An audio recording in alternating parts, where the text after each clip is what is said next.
नमस्कार।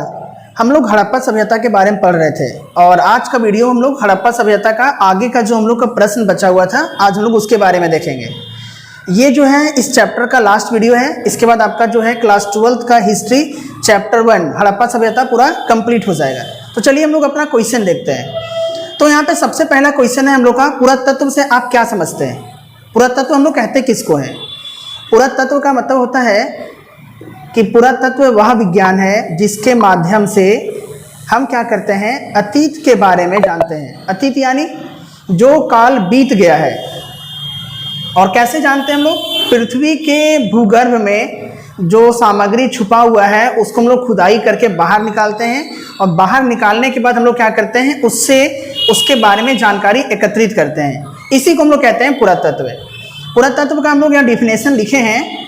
पुरातत्व वह विज्ञान है जिसके माध्यम से पृथ्वी की गर्भ में छिपी हुई सामग्रियों की खुदाई कर अतीत के लोगों के भौतिक जीवन का ज्ञान प्राप्त किया जाता है। यानी अगर आप कहीं खुदाई करते हैं, खुदाई करने के बाद अगर कुछ आपको सामग्री प्राप्त होता है और आपको अगर उस काल के बारे में जानकारी मिल रहा है तो हम लोग उसको कहते हैं पुरातत्व। चलिए हम लोग नेक्स्ट क्वेश्चन देखते हैं अपना अगला क्वेश्चन। अगला क्वेश्चन है हम लोग का, हड़प्पा सभ्यता के पतन का कारण बताएं। आखिर इतना विकसित सभ्यता और इतना बड़ा जो सभ्यता था वो नष्ट कैसे हो गया? तो इसका कोई स्पष्ट कारण तो पता नहीं है, हर विद्वान का अलग अलग मत है। तो हम लोग उन्हीं में से कुछ विद्वानों का मत को देखते हैं। सबसे पहला कारण है कि हड़प्पा सभ्यता का जो पतन हुआ था वो प्राकृतिक आपदा के कारण हुआ था। अब प्राकृतिक आपदा कुछ भी हो सकता है आपका, जैसे आपका हो सकता है बाढ़, भूकंप, महामारी, कुछ भी हो सकता है। पहला कारण ये था हम लोग का। अब दूसरा कारण हम लोग देखते हैं। दूसरा कारण है हम लोग का हड़प्पा सभ्यता का, वो है कि हड़प्पा सभ्यता का जब उत्खनन हुआ था, जब वहाँ पे खुदाई हुआ था तो उससे पता चला था कि इसका कई बार पुनर्निर्माण हुआ है। इससे ये पता चलता है कि हड़प्पा सभ्यता का जो पतन है वो हमको लगता है कि बाढ़ के कारण हुआ होगा। तीसरा रीजन माना जाता है विद्वानों के द्वारा कि हड़प्पा सभ्यता का जो पतन है वो बाह्य आक्रमण के कारण हुआ है। यानी बाहरी से कुछ लोग आए, हड़प्पा सभ्यता पे आक्रमण किए, जिसके कारण हड़प्पा सभ्यता का पतन हो गया। नेक्स्ट कारण जो है हम लोग का वो है कि हड़प्पा सभ्यता का पतन जलवायु परिवर्तन के कारण हुआ है। जलवायु में अचानक से कोई परिवर्तन आ गया था जिसके कारण क्या हुआ है, हड़प्पा सभ्यता का विनाश हो गया है। अगला जो कारण है हम लोग का वो है कि हड़प्पा सभ्यता जो था वो नदी किनारे बसा हुआ था।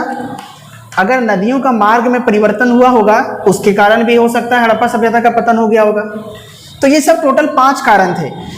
हम लोग कोई किसी एक कंफर्म कारण पे नहीं आ सकते हैं क्योंकि हर विद्वान का अलग अलग मत है। और दूसरा विशेषता है इसका कि हड़प्पा सभ्यता का जो सड़क था वो बिल्कुल आज की तरह था, सड़क व्यवस्था इसका बहुत अच्छी थी। तीसरा विशेषता, यहाँ के नगर नियोजन की एक प्रमुख विशेषता यहाँ का प्रभावशाली जल निकासी प्रणाली था। हड़प्पा सभ्यता में आपको प्रीवियस वाला वीडियो में बताए थे कि सड़क के किनारे नाली भी हुआ करता था जहाँ से घरों का गंदा पानी आता था और फिर नाली से वो पानी शहर के बाहर चला जाता था। अगला विशेषता था कि हड़प्पा सभ्यता में जितने भी भवन थे सब में निजी कुआं या स्नानागार हुआ करता था। अगला विशेषता था यहाँ पे अनाज रखने के लिए अन्नागार की व्यवस्था भी की गई थी। हड़प्पा सभ्यता में अन्नागार भी था, गोडाउन, जहाँ पे लोग क्या करते थे, अपने अनाज को रखा करते थे। अगला क्वेश्चन है हम लोग का, हड़प्पा सभ्यता की खोज कब और किसने की थी तथा यह कहाँ स्थित है? हड़प्पा सभ्यता का खोज 1921 में हुआ था दयाराम साहनी के द्वारा और ये जो है हम लोग का पाकिस्तान के पंजाब प्रांत में स्थित है। अगला क्वेश्चन है, गोदीपाड़ा का अवशेष कहाँ से मिले हैं? गोदीपाड़ा यानी नाव। गोदीपाड़ा का अवशेष हम लोग को लोथल से मिला है। नेक्स्ट क्वेश्चन है, हड़प्पा सभ्यता के लोग किस लिपि का प्रयोग करते थे?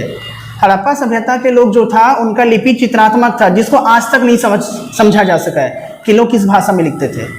अगला क्वेश्चन में आते हैं हम लोग। अगला क्वेश्चन है हम लोग का, सबसे बड़ा अभिलेख सूचना पटल कहाँ से प्राप्त हुआ है? अभिलेख सूचना पटल हम लोग को जो सबसे बड़ा मिला था वो धौलावीरा से मिला हुआ है। नेक्स्ट क्वेश्चन है, जॉन मार्शल कौन थे? इनके उपलब्धियों का वर्णन करें।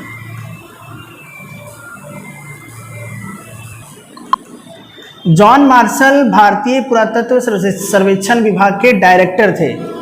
1924 में पूरा दुनिया के सामने सिंधु घाटी को इन्होंने ही लाया था। इन्होंने ही सबसे पहले सबको बताया था कि सिंधु घाटी सभ्यता भी नाम का कोई सभ्यता है इस दुनिया में। इनकी उपलब्धियां कौन कौन सी है, चलिए देख लेते हैं हम लोग। पहला उपलब्धि, भारत का ये सबसे पहले पुरातत्वविद थे। इससे पहले उन्होंने यूनान और क्रीट में काम किया था। मार्शल जो थे वो दैनिक जीवन की प्रक्रिया को जानने में बड़े उत्सुक थे। इनको नया नया इन्फॉर्मेशन जानना बड़ा अच्छा लगता था। उत्खनन के स्तर विन्यास का ध्यान रखना होता है, लेकिन मार्शल ने स्तर विन्यास को अनदेखा करते हुए पूरे टीले में समान परिणाम वाली क्षैतिज इकाइयों का एक मुक्त उत्खनन कराया। इसका अर्थ ये हुआ कि जहाँ भी हम लोग उत्खनन कराते हैं वो एक स्पेशल एरिया चुन करके कराते हैं, लेकिन उन्होंने क्या किया था, समूचे एरिया का ही करा दिया था।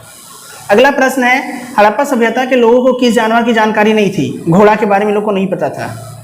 हड़प्पा एवं मोहनजोदड़ो के बीच दूरी कितना था? 470 किलोमीटर था या फिर 670 किलोमीटर था या फिर 483 था। दोनों में से कोई एक हो सकता है इसका आंसर, क्योंकि इसमें दो आंसर दिया हुआ है, एक 670 दिया हुआ है, दूसरा आपका 483 दिया हुआ है।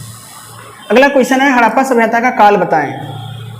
कार्बन 14 विधि के अनुसार हड़प्पा सभ्यता का जो काल है वो 2500 से 1750 ईसा पूर्व का है। हड़प्पा सभ्यता के लोगों को किस धातु का ज्ञान नहीं था? और वो था आपका लोहा। इन लोगों को लोहा के बारे में पता नहीं था। हड़प्पा सभ्यता के लोग माप तोल के लिए किस इकाई का प्रयोग करते थे? 16 की इकाई का प्रयोग करते थे। अगला क्वेश्चन है हम लोग का कि कार्बन 14 विधि क्या है? तो चलिए हम लोग समझते हैं कार्बन 14 विधि होता क्या है। कार्बन 14 विधि जो है ना वो तिथि निर्धारण का एक वैज्ञानिक विधि है। इसका खोज किया गया था BM लीवी के द्वारा। ये अमेरिका के रसायन शास्त्री थे। 1946 में उन्होंने इसका खोज किया था। इनके अनुसार किसी भी जीवित वस्तु में दो तरह का कार्बन पाया जाता है, एक कार्बन 12 और एक कार्बन 14 होता है। लेकिन जब वो वस्तु मृत हो जाता है तो उसमें कार्बन 14 घटने लगता है, लेकिन कार्बन 12 जो है वो जैसा है वैसा ही रहता है, समान रहता है। कार्बन का जो आयु है वो है आपका 55 प्लस माइनस 30 वर्ष, यानी कि इतने वर्षों के बाद कार्बन का मात्रा जो है वो आधी हो जाएगी। तो इस प्रकार से हम लोग क्या करते हैं, कार्बन 14 का मात्रा को चेक करके उसको पता करके हम लोग ये पता करते हैं कि वो वस्तु कितना पुराना था या फिर कितना नया था। तो आज हम लोग का हड़प्पा सभ्यता का पूरा जितना भी क्वेश्चन था सारा कंप्लीट हो गया। हम लोग सारा प्रश्न इसका कर लिए। अब ऐसा कोई भी प्रश्न नहीं है हड़प्पा सभ्यता का जो हम लोग का बचा हुआ है, सारा प्रश्न हम लोग का खत्म हो गया है। अब नेक्स्ट वीडियो में हम लोग चैप्टर 2 शुरू करेंगे हिस्ट्री का।